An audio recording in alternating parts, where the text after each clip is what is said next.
James. I was wrong. They did not make a single move. What else? How do you feel about that, James? Well, like we just got done talking to Mike Brown, right? And Mike Brown said like he's never seen a trade deadline where every team in one division got better. And the only thing I looked at him like, he's right, but he's not right. The only team that didn't get better was the Sacramento Kings. And that's a problem. I mean, like, look, there was an arms race. You saw it coming. Yet you just, I don't know if they didn't have enough to get some deals done. I don't know if like they got outbid. But when you see all of the trades that happened and the way they went down, you're just really surprised that the Kings didn't have anything in the tank at all. They couldn't have pulled off anything when like every other team in the Western Conference playoff race went out and loaded up. And so like, look, you're comfortable with your team. That's one thing. I don't know how you can be when you're one of the worst defensive teams in the league and there are defensive players that were available. You can see that some of your guys are running out of gas and that you could have used some players to help push you forward. But maybe they have some big plan for this offseason. I just don't know. Like the whole, like I hear a lot of, we were with the media guys, I hear a lot of people saying, oh, well, it's house money. It's house money. Like you're not playing with house money. You haven't made the playoffs for 16 consecutive years. There is no house money when you're the poor guy at the table. There is no such thing as house money. Like if you don't understand betting, you need to go cash out your money and then play with a few more extra, pull a few dollars out of your pocket if you believe in the house money thing. Like this team is not playing with house money. They're the 3rd seed in the Western Conference. They could easily be the 7th seed in the Western Conference in a week, maybe 2. No, not in a week.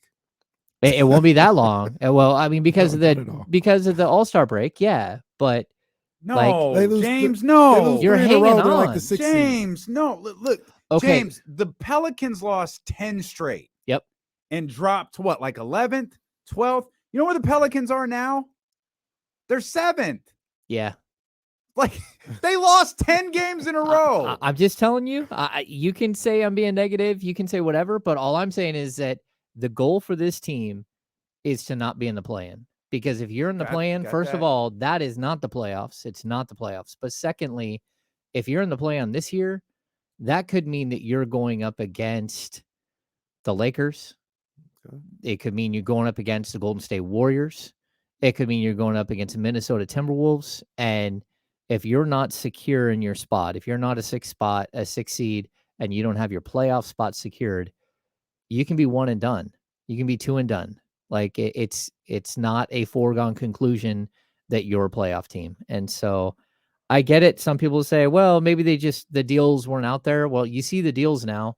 It's not like I mean, sure, Jay Crowder for 5 second-round picks. That doesn't make any sense. So yes, you're not going to get Jay Crowder, but you look at the Thibault deal, and I know for a fact this morning the Kings were in on the Thibault stuff, and it just didn't get done. That they went with someone else. But Thibault for 2 second-round picks. You got 11. So it had nothing to do with what the Sacramento Kings were doing or offering. They just went with someone else. Well, or somebody else outbid them. Like we don't know 2 second-round picks. That's it. Don't we have like 4 million? You got 11 second-round picks. So again, when teams are throwing 5 second-round picks and they got Thibault for 2, you couldn't have gone 3. Like, and people can say, well, Thibault, who knows what? You know what? I feel a lot more comfortable going into a playoff series against, let's say, the Dallas Mavericks with Kyrie Irving and Luka Doncic, if I have Matisse Thybulle, than if I don't. And if I'm the Portland Trailblazers right now, and I'm looking at somehow getting to a playoff series against the Sacramento Kings, who do you think is going to be defending De'Aaron Fox the whole game? Oh, that's Matisse Thybulle. Like, there's some players that, like, is it the difference between them winning 45 and winning 52? No, it's not that difference. But it's a difference between you actually having a player that can help with your lack of defensive acumen. One thing that I will say that I learned from the great Bill Walton, who learned from the great John Wooden. Yep. Is never mistake activity for achievement. And you talk about teams loading up in the Western Conference. Phoenix loaded up. Dallas, did they load up? I don't know. Los Angeles loaded up.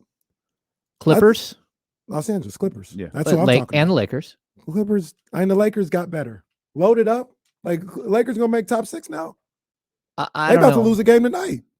There's like 25 left. I don't know. I don't know who the Lakers are going to be. All I got to tell you is that they replaced 6 rotational players and got better. They got better. They absolutely and got those better. 6 rotational players are better support pieces around 2 superstars than the previous guys. They absolutely got better, but Yeah. they still, one of the superstars absolutely can't play more than 3 weeks in a row. No, So, that's true. so there's that. LeBron has a foot issue. I think that's the reason why he's not playing tonight. He didn't finish that game on Tuesday right. because of a foot issue. So who knows what's going on with that? Then you talk about New Orleans and the move to get Josh Richardson. Josh Richardson to for Devontae Graham. Graham hasn't really been playing for them. Yeah, he has. I mean, that's not loading up. You know what I mean? Like what but they Minnesota got better. did. What Minnesota did isn't loading up. You know what I mean? These teams that are around the Kings, they just made move. Portland didn't load up. They moved Josh Hart to get Thibault. That's damn near lateral. You did There you it. go, Josh Hart. Hey, that's my guy right Josh there. Hart. They moved him to get to get Thibault. They got my guy Cam Reddish. That may take him over. I don't know that we we even mentioned Gary Payton II went back to Golden State. Yeah. back to the Warriors. Yeah. But the Warriors that's The Warriors fine. got better. I mean, they didn't get markedly better. They got better.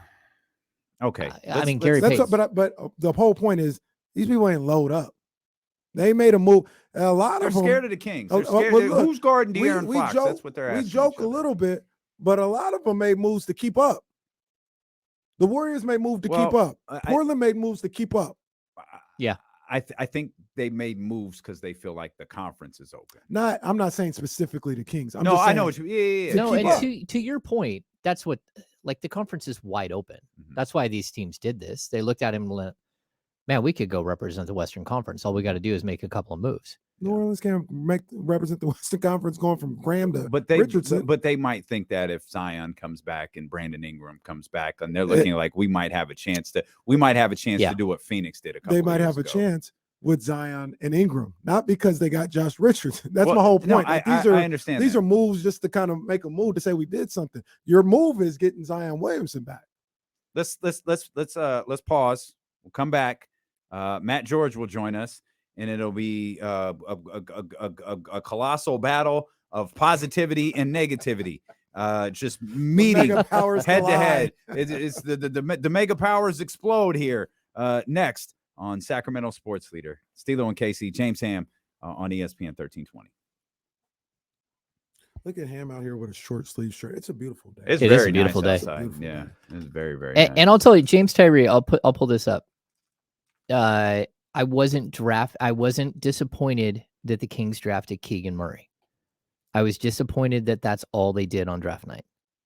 That's where there was an issue there. Like, this team needed more pieces.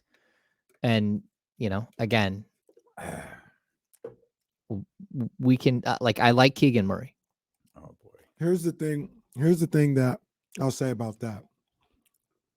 And James, it may not, you don't have to agree or disagree with this one, but Yeah. you've been around the NBA long enough. You can't tell me that Monty McNair did not know what he was about to do when he drafted Keegan Murray. He knew he was getting Malik Monk. He knew he had to deal with Kevin Huerter. You cannot. We know how these things go in the league. No, of course. Yeah. He and we didn't know that, so we're like, "What are you doing?" Mhm. But he did that at the very least, knowing he was getting Malik Monk. At the very least, maybe he didn't know about Kevin Huerter 100%. I think he did, but at the very least, he knew he was getting Malik Monk.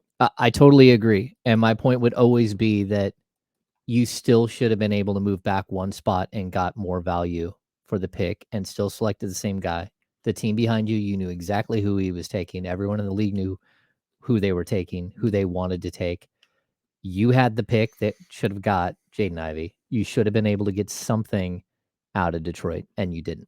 That was my issue. It's that the Kings weren't one piece or two piece or three pieces away. But here's the flip side. They're more than that. If I'm Detroit, why? I know you. Why? Go ahead, draft Jaden Ivey. I dare you. What is You're not gonna do it. So why am I giving you Oh, anything? no. Matt? What's happening? Oh,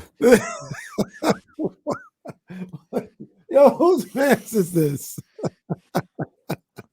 Today we get dude love. I may have to one- sit this one out. bro. Oh, wow. I may have to sit this one out. What are you doing? We may have to do this. What? We may have to do.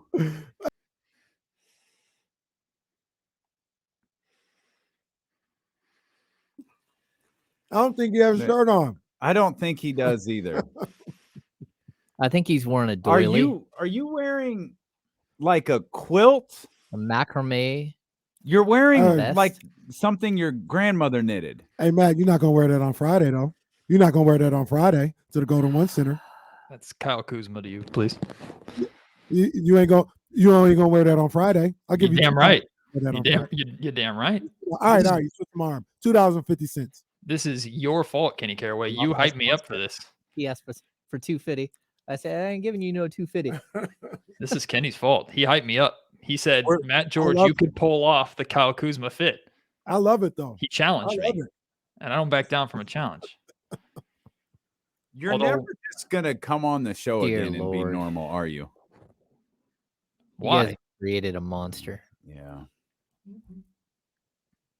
So what I want to understand is why the Kings didn't acquire my cousin Kyle. It's been Matt, trying out for the Hey, Kings. Matt really is a WWE character at this point. Yeah. He came on just looking just like he cutting a promo. I love it. I even think that's a pink beanie, isn't it? It's really difficult to find a rainbow ski mask. Very difficult. Kyle's got connections that I believe the one I don't Kyle have. was wearing was about $2,300. What Oh. about that outfit? He looked like that. It looked like he strangled black one of. joint? Yeah, the one. Yeah, It that was looked great. like he like strangled one of the That's next the, week, the Matt. flowy arm guys. That's next week. The I blow don't- up. I spent the budget. I'm sorry, I spent the budget. This is a blanket that someone gave my child. I was gonna say there's no way you spent anything on that. Excuse me. This was like $23, including shipping.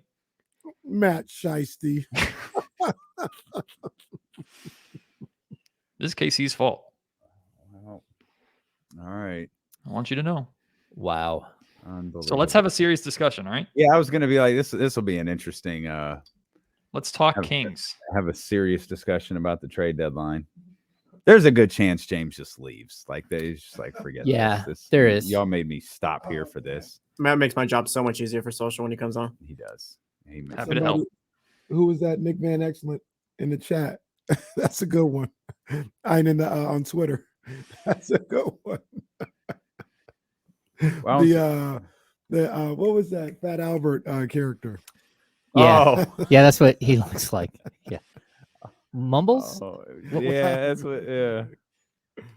It's not Russell, right?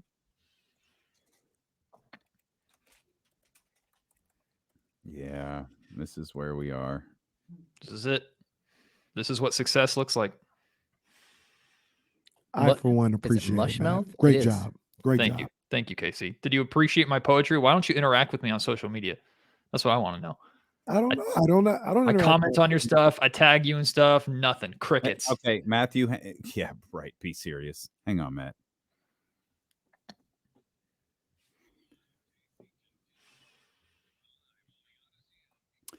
Well, three serious broadcast journalists are here. D'Lo Casey, James Ham. I don't know really how to describe what's happening with Matt. I don't know when this started. Like we used to just sit down and talk Kings basketball with Matt. Something has happened in recent weeks. We had the return of Maddie McQueen, which got a big pop, but unfortunately, the next week Maddie McQueen turned into Sadie McQueen, and then we got the birth of Drake poetry. Lord Batty. Shout out to that Drake poetry. I don't know what this is, but Matt is dressed like a Amazon basic version of Kyle Kuzma with a ski mask Great value. pulled over and Great you're value he's Kuz. clearly wearing his baby's quilt with no shirt on, I think, and has just made everybody. It's the only way to do it. I You looked got to it go up. to YouTube and see this. I looked it up on Fat Albert. It's actually Dumb Donald, which makes a ton of sense here. Okay. Oh, That's the character with the beanie over his head, Yep. and the beanie was pink too, just so like Matt's beanie here. I love it, Matt. All right. I love it, man. Don't let the haters bring you down, man. I'm with you. I'm riding with you, big dog. Wasn't Dumb Donald president? Sorry. Okay. Now he's Hi. coming All in. right. All right. Hi, Matty Kuzma here. I'm wearing this outfit, one, because of Kenny Caraway, and two, in active protest of the Sacramento Kings not going out and trading for my cousin Kyle, who has auditioned time and time again in Sacramento by putting buckets on the Kings, and yet the Kings never go out and get him, even though it was the Lakers' fault that he didn't come for the first time. Poor Kyle. Now, wait a minute, Matt Shiesty. This is a question that I ask everybody. How do you know they didn't try? Well, Kyle's my cousin. He texted me. Oh, well, he's not the front office, so I don't know how he would know. Okay, let's try to reel this in here a little bit, because we know how James feels regarding the Kings not making a deal these last couple of days, or today, the trade deadline coming and going. Matt, what do you think about the Kings not making a deal?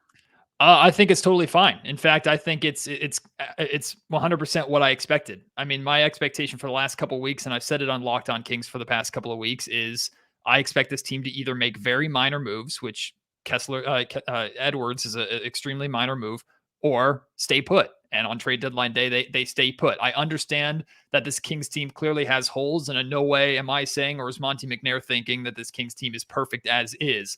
But in terms of this core and the schedule that they're on, like, to me, the rest of the league reacted today. The rest of the Western Conference reacted today to the Kevin Durant bombshell last night. And the teams that are reacting are teams that have win now windows and older teams that are expected to make it right now. Meanwhile, the Sacramento Kings are amongst those teams in a position to where, sure, it's no guarantee that they'll ever be the third seed again at this point, but at the same time, they're ahead of schedule. They have guys under contract in the same, well, to some extent, with hopefully an extension to Harrison Barnes and an extension to Domantas Sabonis looming in the next couple of off seasons.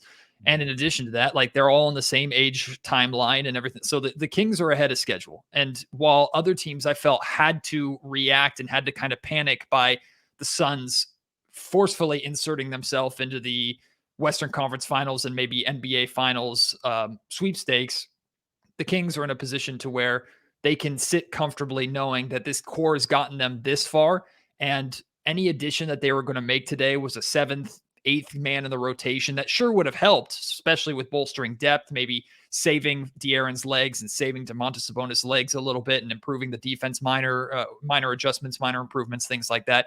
But in reality, the core six, the ones that weren't going to get moved today, the ones that weren't going to get touched, those are the six, and especially the top two in Fox and Sabonis, that are going to take the Kings as far as they're going to go.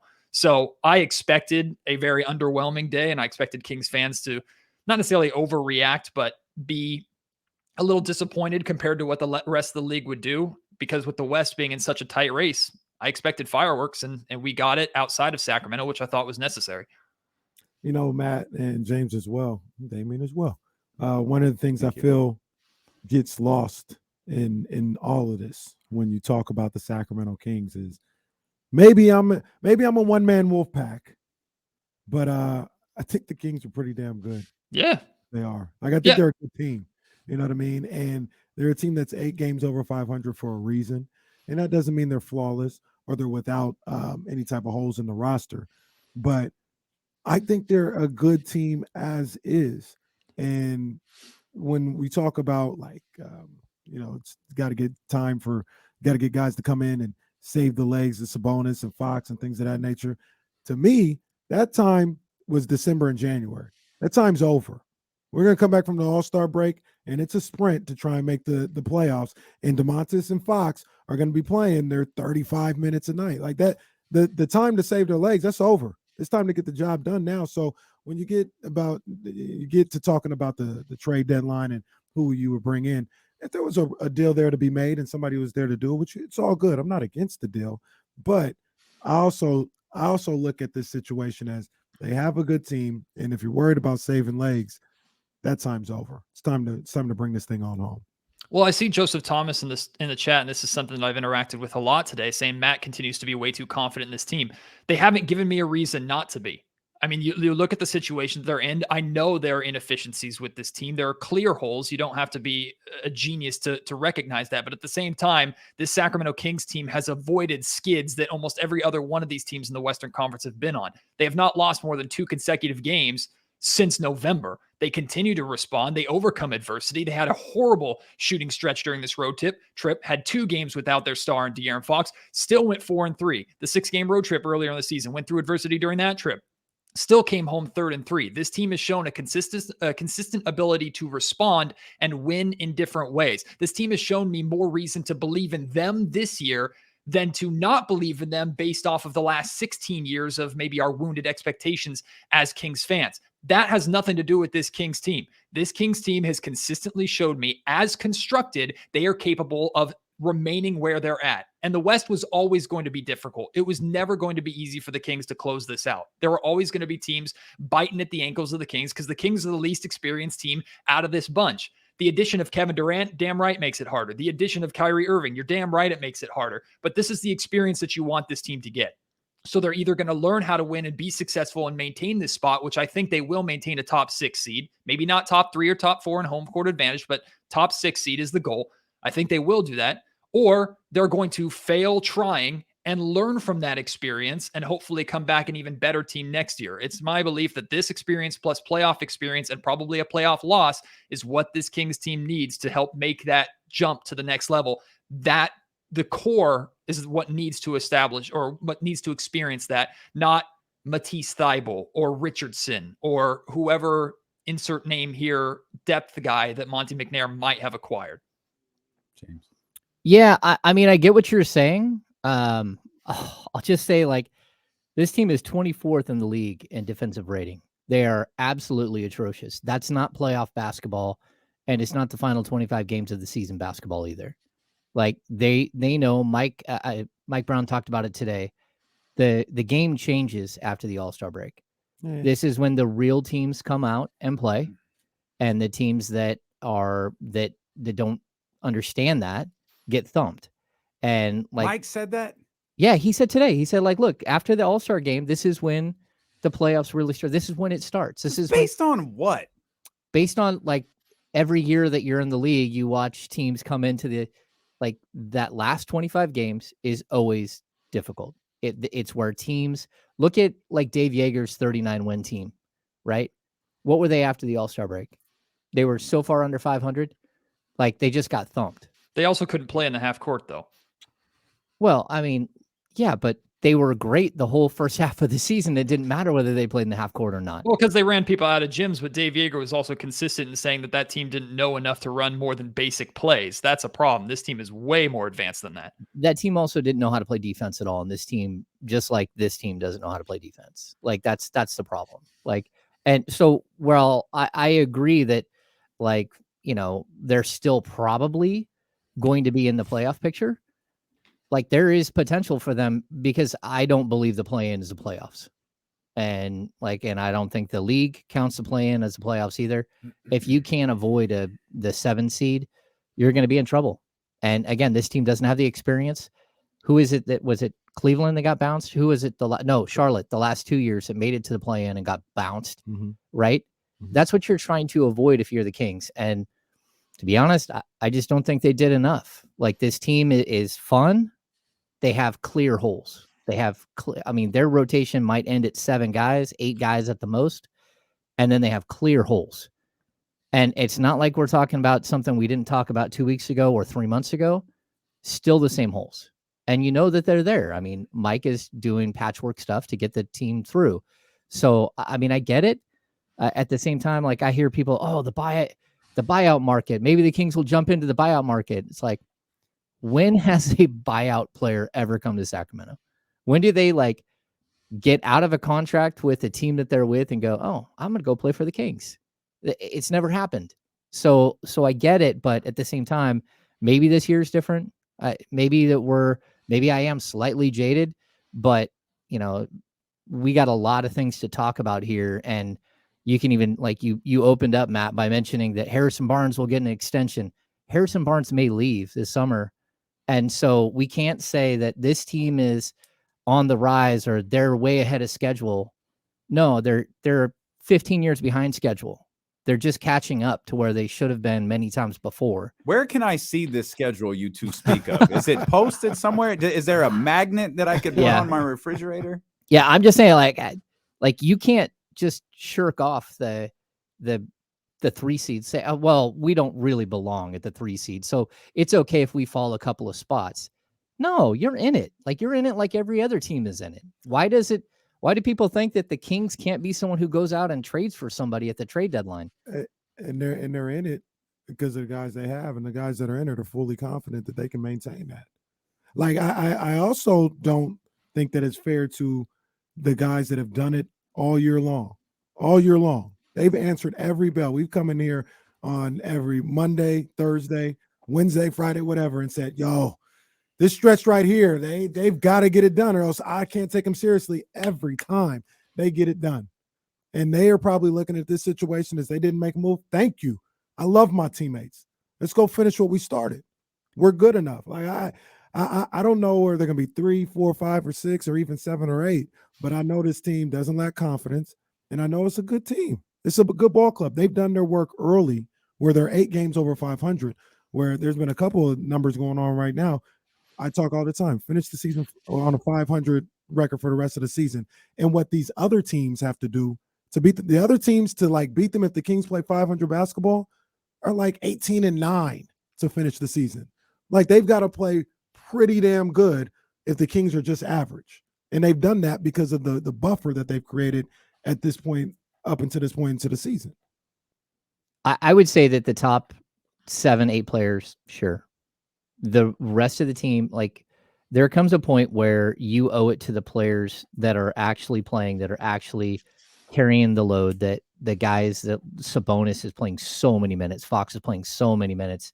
These guys that are sitting there game in and game out, you owe it to them to add reinforcements to the team, to make their lives easier, to help them get over the hump and to secure whatever position they can get at the playoffs. And this shouldn't be about like, how far can we drop? It should be about how far can we climb? Like, how good can we be?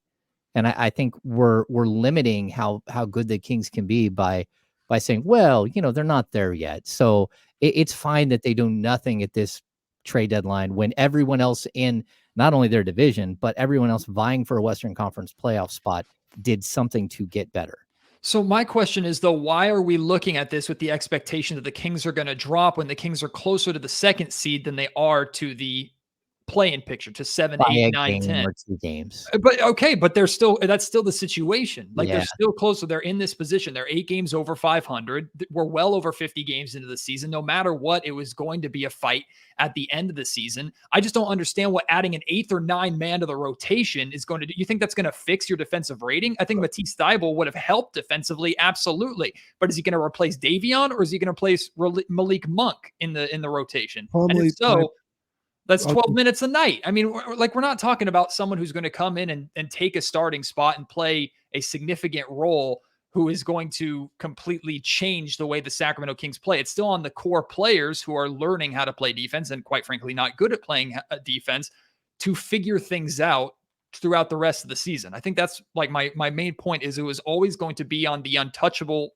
for lack of a better term, the 6 that Monty is committed to, essentially, to figure it out. And adding reinforcements is great, but I think there was too much expectation that a reinforcement, a Mason Plumlee, was going to come in here and make that much of a significant difference, when in reality, they're holding minutes down. Plumlee, Thybulle, and Josh Richardson weren't going to keep the Clippers from chasing down the Kings or the Suns. Like that's my whole thing. Are those guys good ball players, and can they help? Absolutely. But the fate of what this team does this year is on those 8 guys that you talked about. It is now. I certainly, I'll tell you, if I'm going into a playoff series with Portland, Golden State, Denver, Dallas, name that team, even the Timberwolves, and I have a choice between having Matisse Thybulle to slow down one of their scores or not having Matisse Thybulle, I'm going to choose to have him, which is what the Philadelphia 76ers have done for the last 3 years. They just decided to go away from it this year, and that's their prerogative. He's a restricted free agent. They didn't want to pay him. There's plenty of reasons. They got young guys that are coming up, but we're talking about a guy who's 2-time second team all defensive, all NBA defensive team. I mean, like, these things do matter. Like, if you can slow one player, that actually does matter in the NBA. So I think, like, look, there's not one player that was going to fix everything, but if you added 2 or 3 players to shore up the back end of your rotation, you very well could have gone from 24th in defensive rating right now to 15th by the end of the season. But add 2 or 3 impactful players while giving up assets that you don't value. Like, you weren't going to trade away top 6, top 7 guys on the roster. Nobody wants Rashawn Holmes' contract. Rashawn Holmes has negative value. Maybe you part from Terrence Davis and you have a boatload of second-round picks. But why do we think that that's a valuable trove to throw out there to entice anybody? I know I saw 5 second-rounders for Jay Crowder. I know it was like, 2 second-rounders for Matisse Thybulle. Maybe the price was different for the Sacramento Kings. Maybe they wanted something that Monty wasn't willing to give up. I just don't think that realistically it was realistic to expect 2 to 3 acquisitions that are going to make a difference for this roster when you're not giving up anything outside of, at best, Terrence Davis. Yeah, but again, look at what these other teams gave up for those players. And it's all second-round picks. Like, that's what they gave up. So you can't say, well, we don't know if they would have, if the deal was different for the Kings. Like, it's the NBA. If you have a better deal, you take a better deal. Like, that's the way it goes. And the Kings have already shown us that they don't care about their second-round picks at all. They traded last year for Sasha Vezenkov that may never come over. They traded the other one for 2 future second-round picks. It ended up being Jaden Hardy, which is actually a really good young player on Dallas Mavericks. Like, they've shown us that they don't really value those as player chips, that they value them as trade options. And I'm not saying go out there and trade 5 of them because I thought that was crazy. But certainly you had expiring contracts you could have pieced together and you could have made moves to get some of these players. And one player would not have like changed everything. 2 players, 3 players, they would have helped you. They would have helped you cement where you are in the standings. They would have helped you be a better team. We fall in love with the idea of change, and we often think change is better. Sometimes I don't think change is always better. Matisse Thybulle I'm with you. I'm 100% on your side, James, with Matisse Thybulle. I think he's a really good pup. We don't know that it would have worked. Like, I mean, sure. And you could say that about anything. Like, and, of course. and I've been saying that, like, Kevin Durant to the Suns. It looks crazy, but there are some flaws in this whole idea. Now, again, Kevin Durant's so great. Devin Booker's so great. They got a great coach, DeAndre Ayton. Maybe they could all get on track. Everything work out. You can, if you look at both sides, like, it can be a little like, all right, like I get the good, I get the bad. I don't feel like the change was out there for the Kings. I believe that the depth was out there with hopes of adding to the depth was out there, but I don't believe there was anything truly moving out there. And I think one disconnect that James and I have is and I know I have a gut feeling and you have numbers. I actually think the Kings are better defensively than that 23rd rating that they have.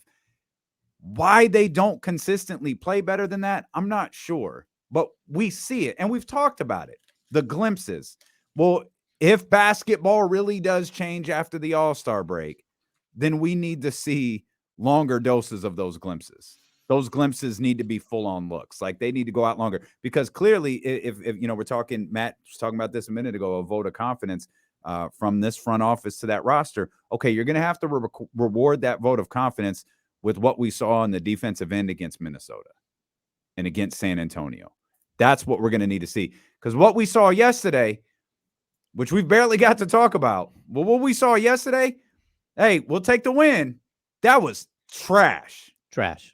You gave 130 points to a horrible team. You can't do that.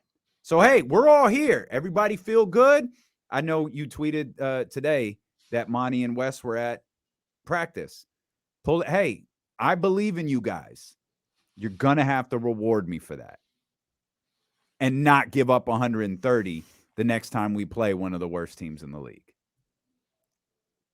Somebody say something. I I don't know. I know there was no you're just out question there. there, You're but just out there speaking facts. Look, I- I'm going to keep saying it. Don't nobody score with them, man. Don't nobody score with the Kings, and we've been dismissing it for months now. It's gonna change. It's gonna change. When they score, don't nobody score with them. Like, they score at an elite level. And I'm not saying that's going to win you a championship. I'm not saying that's going to guarantee you the top 6. But nobody in the league has been able to figure that out yet on a consistent basis. Toronto did one time. I think Minnesota in the first time. But a lot of that had to do with the Kings missing wide open threes.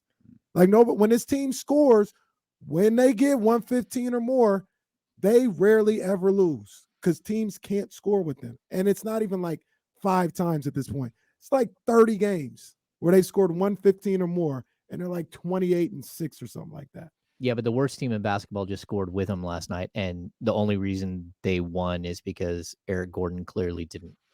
Like, I have no idea what happened. He's like, I'm out of here. I'm fouling De'Aaron. But we can move the goalposts on almost like on plenty of Kings wins this season if we want to. We can nitpick. Oh, if this didn't have the bottom line is the Kings won. Like they I don't think that's what James was doing. I think James was more focused on the 115. You can't give up that amount of points. Yeah. Oh, agreed. I mean, no one's going to say that that it's a good defense when you're giving up that many points. But the point is, even though the Kings have consistently struggled defensively throughout the season, giving up far more points than they need to, they're still winning the majority of the games they play. They're still 8 games above 500. So whether teams can hang offensively with the Kings or not, like Kenny is saying, like defensively, this team has shown an ability, at least at this point in the season, to get the stops needed when it matters, get the key turnovers needed when it matters, or hit the big shot when it matters. And it's not just 1 or 2 guys doing it every single night. It's a different guy with the depth that the Kings have stepping up on a different night. And also, like, we don't know what other level this Kings team is capable of taking it to. These games are as meaningful as De'Aaron has ever played in his entire career. These games might be as meaningful as Domantas Sabonis has ever played in his entire career. And you can go down the list of this roster. Like these 2 games against, like, to me, the playoffs start now. Like these 2 games against the Mavericks tomorrow and Saturday, huge games. Then you have the Suns that are shorthanded. Kevin Durant's probably not going to play in that game on February. That might be a must-win game because you have 2 more against Phoenix when Durant is going to be back later on. Like, put up or shut up time too. Like, this is where I expect De'Aaron. If De'Aaron's getting better defensively, okay, go out and win me a game offensively and defensively in the fourth quarter. De'Aaron, Domantas Sabonis, the same thing. So I expect this team to even get better in crucial situations if they are truly the team they thought they are. And if they don't rise to that occasion, well, then you have to reanalyze, if you're Monty McNair, this upcoming offseason. Question for everyone. Dallas, Phoenix, LA. Dallas, Phoenix, the Clippers. Mm-hmm. Those the teams that got the best over the last 24 hours? Got improved the most the last 24 hours? I'm not a believer of Dallas personally. I don't think it's going to work. I don't think it's going to work. I'm kind of with you on that. You want to talk about not playing no defense? Yeah, like, there's that. Yeah, I mean, like Phoenix gave up a ton too. I mean, literally the mortgage broker guy, he mortgaged everything. He walked in the door and said, "Okay, we're not only giving up 2 exceptional young forwards, we're giving up 4 first-round picks and pick swaps and everything else." I thought that was crazy. And that's exactly what I was talking about. Those were the splashy moves, but we've got to see that executed. And even if it executes to perfection for everyone involved, those 3 teams, they're already top 6 teams. So it's really, what do you think about Minnesota and New Orleans? Is Golden State finally going to make that run?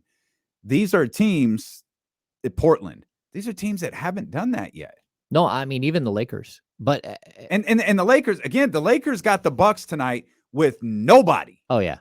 It's Anthony Davis versus the Bucks tonight. Even Patrick Beverly is gone. Like, they've got nothing. Yeah. And like, I don't know if the Bucks are going to win the game. I know who should win the game. Yeah. That's another loss for the Lakers. At some point, and this is, use Kenny's line, the season's going to end. I agree. The only thing you worry about with the Lakers is somehow you end up in the play-in, and then you got to go against them in a 1. They might not end up in the play-in is the point that I'm trying to make. I mean, that's possible, but we're like, if they're going to catch the Kings, that's one thing. But catching the teams that are right there above them, that's not, I mean, there are 2 teams that are literally going to fall and drop that they can move and be the 11th spot. So all they got to do is take down one more team, whether Hey. it's Portland or it's And look here, Minnesota. you play the Lakers in the play-in, you beat them. You're 3-1 against them. Like, what are we afraid of Yep. with this team? Like, the team 8 games over 500. They putting 130 on everybody every time they play them. You beat them. Yeah. That's what you do. I'll point out too. They Be a sweet way to get to the playoffs too. By the Yeah. way, if you beat the Los Angeles. well, it'd be Lakers. 2 with the Warriors too. Like Oh, the- that would Get be 'em nice. both. Yeah, Yeah, that'd be nice. Well, They- hopefully you only need one. Yeah. the Kings' strength. Well, of hopefully we schedule- need none. By the way, Hopefully we hopefully need we none. need none. the Kings' remaining strength of schedule is the 3rd most difficult in the NBA. It's a 524 win percentage. Schedule is on the bingo card. Yes. There you go. Hammer. Yes. They got Very 3 nice. games against the Suns. They've got 1 against the Nets, which like that doesn't matter. They still have 1 against the Bucks. They still have 1 against the Celtics, 1 against the Nuggets, 3 against Dallas. Some of these teams that weren't that tough might be a little more difficult. And once again, I wish you'd tell the whole story, because when they play Phoenix, they should beat Phoenix on Tuesday. Phoenix won't have no Michael Bridges, no Cam Johnson, no Kevin Durant. Go ahead, Matt. But this is what we want. Like, this is what you want the Sacramento Kings to face this. This is the experience that this team needs to get.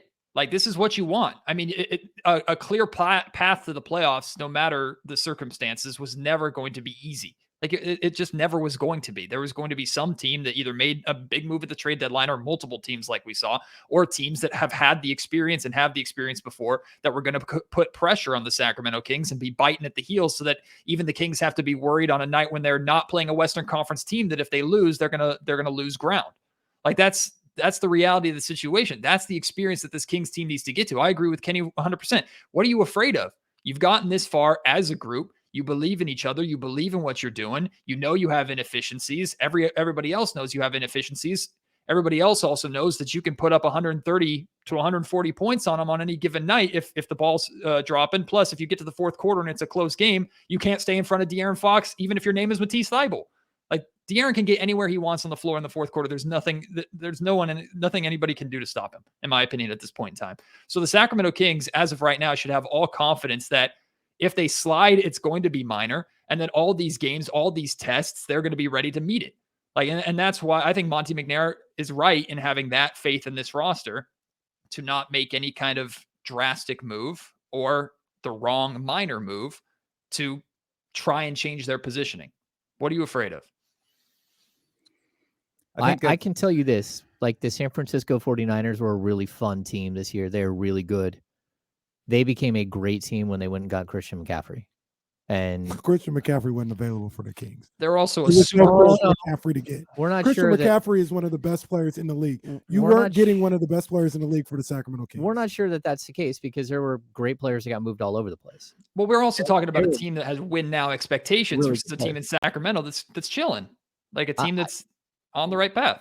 Why would the Kings be chilling? Like, that to me, that never makes any sense. Yeah, I don't agree with that The two either. best players that were moved were Kevin Durant and Kyrie Irving. You said hell no to Kyrie, so take him off the board. And the Kings don't even have 4 first-rounders to give the No, Nets for Kevin Durant. there That's were- Christian McCaffrey. but there were other very good players that were moved, like at the deadline. Who's Christian McCaffrey? Well, I don't know that a Christian. That's all I'm saying. I don't think a Christian McCaffrey player was moved. Durant's above McCaffrey. McCaffrey's it was flawless. Like it worked out beautifully. Yeah. But there was also look, this isn't working here. We don't know what we could do with this. He landed in the most perfect spot imaginable. I have no clue who that player is in the NBA and whether that play. Or maybe if that it player was, would even work with the maybe it Kings. was OG. Yeah. I have no idea. Yeah. But Who nobody went and got. Well, or Toronto wasn't willing to give up. I That think too. that's where Toronto went. too. They went out and got Pirtle and were like, all right, maybe we keep the band back together one more year and see if we can figure this I don't thing know out. what the issue is with the Raptors, but to me, it's not talent. No. And I don't know. I agree. I don't mean to be I- disparaging to I Coach agree Nick too. Nurse. I don't know if it's him. There's something off with them because Yeah. there's no reason for that team being in the position that they I are. agree. Yeah, Van Fleet didn't even get moved. I mean, like, look, Right. we talk about like the Kings. Van Fleet's damn near the new John Collins at this point. There we go. They're trying to move Van Fleet every trade. Well, he's deadline. restricted. I mean, he's unrestricted at the end of the year, and he turned down a major contract extension, and so they're like looking around. I'd make this point too. Like, look, we don't know what's out there and what could help this team and what couldn't, but like they're clearly at a point where you can see that they could get better if they took another swing, if they could get another big time player. And it's about setting yourself up to not just make the playoffs one time and then not make it. And I'll keep pointing to that. Just because they could possibly make it this year does not mean that they will make it next year. And it doesn't mean that they'll be able to bring back Harrison Barnes or a player as good as Harrison Barnes. And you might be taking that step back. So there should never be a hangout moment. Like if you can go and get better, especially long term, and we talked about like all these little moves. How do we know there couldn't have been a big move? Like, yeah, you could upset the delicate balance in the locker room. That's worth it to cement yourself as a really good playoff team long term. Like if there's a way that you could have got in on a Mikal Bridges, or if you could have got in on an OG Anunoby, and you had to give up something and take a step back today to be really good for 3 years or 4 years or 5 years, I just don't know that you got to take that risk. James, would you have traded Keegan Murray for Mikal Bridges? That would have been tough, but I would have had to consider it. Matt? What about you, Matt? Nope. I'm not budging. I don't think I would have. And it's not even really the talent. It's I would have the loved to have seen them potential and together. the How do we get contract those two situation when together? you have Sabonis and Fox. Well, Fox is already good, but Sabonis, potentially Barnes. Well, Fox is good for now. Yeah, right. It's not that far away. Right. Yeah, There's some I don't think the contracts you gotta Kings deal with. would not have done it. Like from my conversations with them, they think so highly of Keegan Murray that they wouldn't have even ventured that. But that doesn't mean that they wouldn't have given up something to unlock their first round picks and like unloaded a truckload of first round picks to go get a player. Can we we're mention something just more slightly lighthearted that I noticed the other day? I think Matt will appreciate this. I really believe Keegan Murray is tired of people bringing up the fact that he doesn't react to anything. He's actually probably getting pissed off. Did you see, like he was on, I think it was with Drapes and Kenny, the must-see show following Kings games. And I don't remember if it was Draper or Kenny, but somebody said something about him not smiling or reacting. It was the day De'Aaron came back. And he was just like, yeah. I think he's over it. I think he's like, guys, like we've established this. Like, will you stop bringing it up? And he's 100% in the right. I would tell people, shut the hell up. Stop asking me about that. I'm never going to smile in my life. Stop asking me. What did Nick Saban say? Quit asking. Yeah. I have a house full of introverts. Like I get it. I have a house full of introverts, and like your house did not look like it was full of introverts, by the way. Oh, my son and my wife both are total introverts. Inside the house, they're fine. Outside the house, nope. And that's one of those things where it's like, look, that's who he is. He can't help that that's how he reacts. And I could see it wearing on him after all this time. Like I've tried to get him to laugh here and there, and he does like that probably pisses him off even more. Matt, ask him tomorrow. Ask Keegan to laugh. Ask him why he doesn't smile. What if he busts out a Kawhi? I'll give you $3, Matt. I'll give you $3. What if he hits us with a He goes all awkward laugh. Clearly Matt's an introvert with his quilted shirt / blanket. A star. He's a damn star. Also, Keegan showed his personality on Star Wars night when he tried to do a Wookiee sound. So I'm Team Keegan on at least giving that a shot too. Up. And he was smiling. Who's that? I don't know what a Wookiee is, but when did this happen? It was so Star Wars night. They did impersonate the characters. Terrence Davis was a part of it too, and absolutely refused to do every single one. That's why I love Terrence Davis. And Keegan Murray did all of them in the same tone, except he smiled and laughed when he tried to do Chewbacca, the big hairy thing. Well, I know what Chewbacca is, but Chewbacca's a Wookiee. Oh, that's what a Wookiee is. Yeah, walking rug. Okay. So you got some personality out of Keegan. There's more than one Chewbacca? Now you're gonna get. Is there a family of Chewbaccas? Yes, they're a race of. Wait a minute. Wait. Really insensitive of you, actually. Wait, yeah. We ain't talking about Star Wars in February. We ain't doing that. These guys, they have no idea. Month? Yeah, let's see if Matt will do a Wookiee noise for us. Yeah, can you do that? What's a Wookiee sound like? Nope. Bro, you're wearing a quilt. You can't make a Wookiee noise? There's a line. There's a line that I don't cross, and that's that. And we finally found it. Who knew? Matt, great stuff as always. James, great stuff as